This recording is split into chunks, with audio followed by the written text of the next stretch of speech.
हो, जय गुरुदेव. सगळ्यात महत्त्वाची माहिती म्हटलं तर मी तुम्हाला एवढे उपाय सांगत असते. तर तुम्ही ज्या घरात राहत असता त्या घराचं तुम्हाला आधीच्या एका व्हिडिओमध्ये पण सांगितलं मी, स्वच्छता करणं खूप महत्त्वाचं आहे. तुम्ही जर घरातली स्वच्छता करत नसाल, त्याच्यानंतर तुमच्या स्वतःच्या जीवनामध्ये जर तुम्ही आज आपलं चांगलं झालं पाहिजे त्याचे प्रयत्न जर करत नसाल, तर तुम्ही काहीही तुम्हाला उपाय सांगितले तर त्या उपायाचा उपयोग होत नाही.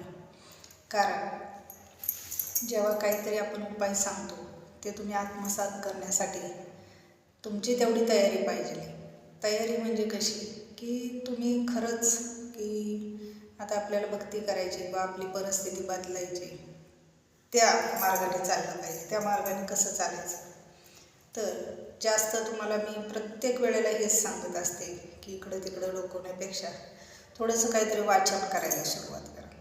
भक्तीचा मार्ग कसा तुमचा मोकळा होईल, तर थोडंसं वाचन करायला आधी सुरुवात करा. काहीतरी देवाचं कीर्तन ऐकायला सुरुवात करा, देवीची गाणी ऐकायला सुरुवात करा. ह्याच्याने काय होतं की एक भक्तीचं तुम्हाला आवड निर्माण होईल. आवड निर्माण झाल्याच्यानंतर पुढचे मार्ग, आणि गुरु नसतील तर गुरु केले पाहिजे. गुरु जर केले तर तुम्हाला खूप लवकर मार्ग मिळतात, एवढं नक्की सांगते.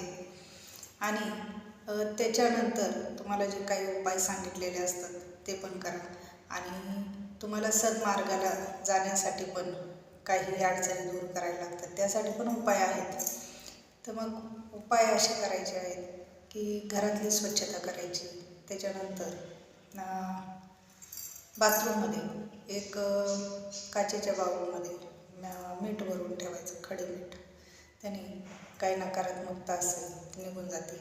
हॉलमध्ये एखाद्या कोपऱ्यामध्ये, शक्यतो ईशान कोपऱ्यामध्ये जर तुम्ही एक मिठाचा बाउल भरून ठेवला, किंवा नसेल कोपरा मोकळा तर कुठल्याही बाजूला हॉलमध्ये ठेवले तरी चालेल. तर त्याच्याने पण नकारात्मकता सगळी घरातली बाहेर जाते. पण त्यासाठी स्वच्छता पण केली पाहिजे. आणि हे उपाय करून बघा, ह्याच्याने खूप छान होतं. रविवारचं फरशी पुसायच्या पाण्यामध्ये एक चमच्याभर मीठ टाकून फरशी पुसायची.